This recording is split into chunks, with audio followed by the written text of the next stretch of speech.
O sequestro ideológico da imprensa brasileira é o pior do mundo inteiro. E nós estamos falando de uma imprensa mundial que há muito tempo foi sequestrada por uma ideologia perversa, nefasta, que já levou à morte milhões, centenas de milhões de pessoas. Mas o caso do Brasil é um caso que se destaca, é um caso que tem algumas peculiaridades únicas da nossa nação. Vamos lembrar que quando o Bolsonaro era presidente e levava milhões de pessoas para as ruas, a imprensa batia nele todos os dias inventando mentiras e fake news. Vamos lembrar apenas de algumas, né? O leite moça, a questão do Viagra, a questão do porteiro do condomínio onde Bolsonaro morava. Era assim, era vergonhoso ver a imprensa brasileira trabalhando daquela forma para difamar o nome de alguém que tinha sido democraticamente eleito. Quando você vê a questão do Lula, é invertido. Você vê que mesmo a imprensa trabalhando ativamente para passar pano para as aberrações cometidas por essa facção criminosa, mesmo assim a reprovação dele não para de aumentar. E aí saiu algumas matérias hoje, né? Uma última pesquisa do Lula, tá lá. Ele começou com aprovação... Cara, lembrando, isso aqui é o IPEC. Não corresponde à verdade, mas é um termômetro de como está a situação do governo. 57 reprovação, 35 desaprovação. Agora já está praticamente empatado, né, dentro da margem de erro. Avaliação do presidente, está tudo igual. Ótimo e bom, ruim, péssimo. Mas olha a distância que era lá atrás. Era metade. O bom era quase o dobro. E aqui nós temos a confiança no presidente. Mais da metade do povo brasileiro não confia no presidente. Isso que dá a colocar um ladrão na presidência. Mas o que chamou a atenção, eu quero que vocês vejam, é como que a imprensa ela trabalha como se querendo dar sugestões para o Lula de como ele deve governar para diminuir a sua reprovação.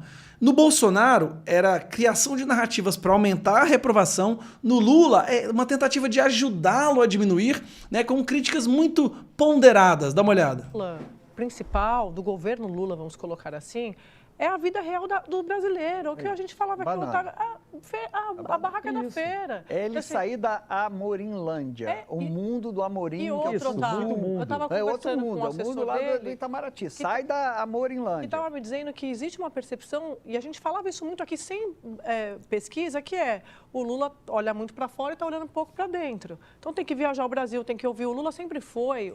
O problema é que o Lula não pode viajar ao Brasil. Vocês tentam esconder o fato de que onde quer que ele vá, a rejeição faz com que ele entre na cidade. O líder, assim como o Bolsonaro é um líder que entende do seu povo, entende de traduz, tanto né? é que mobilizou no domingo, no dia 25. O Lula olhou para... Ué, mas não foi só 30 mil pessoas ou 180 mil pessoas? Agora vocês estão admitindo que foi uma das maiores manifestações da história, né? Aquilo e pensou o óbvio. Eu entendo de povo, Lula, eu sei que o Bolsonaro também entende de povo. Só que isso é temperatura, é termômetro de rua. Então, entender, como esse assessor me dizia, citando aquela trecho clássico do Gilberto Gil, que é o povo sabe o que quer, mas o povo também quer o que não sabe. Então, assim, é você olhar e sentar e conversar e falar. Quando a gente fala de interlocução com o evangélico, não é se converter. Cada um... Isso que a Globo está fazendo se chama media training. Políticos pagam uma fortuna para isso. É media training e o coach, né, de como que o Lula deve falar, como que ele deve se portar, como que deve ser o discurso dele. A imprensa fazer isso para um presidente abertamente, como se fosse uma coisa natural, é escatológico, é uma abominação. A religião é livre, cada um faz o que quiser. Mas é você ouvir o evangélico, é você ouvir o segmento e tentar... Mas o Lula vai ouvir pessoas que eles querem prender, que ele considera que nem a gente? Achar uma pauta convergente, porque o evangélico, antes de tudo, por óbvio, come, bebe, dorme, precisa pagar as contas, como é que faz? Eu falo do evangélico como se fosse uma espécime, né? Uma coisa assim, amórfica, tipo assim. O evangélico, ele também se reproduz. É o nojo. Você consegue perceber o nojo desse pessoal nos cristãos? Exemplo da vitória do pai sobre o Crivella. Como é que o pai conversou com os evangélicos? Dizendo o seguinte, o ônibus está ruim, o posto de saúde está ruim, claro. A escola está ruim, o asfalto está cheio de buraco, a luz não está acendendo, Crivella é um desastre, vamos voltar a cuidar da cidade. Aí vale o quê? Valeu mais o voto do morador do que o voto da fé. Claro. Desculpa, não, eu estou te cortando. Não está me cortando, não, você está complementando, porque é exatamente isso. Quer dizer, agora, não buscar, você não vai nunca achar uma pauta convergente com alguém que não acredita numa pauta progressista. Não existe, você vai ficar ali batendo na parede. Tema do Lula, Ou seja, Lula tem que mentir. do governo Lula. Para aqui.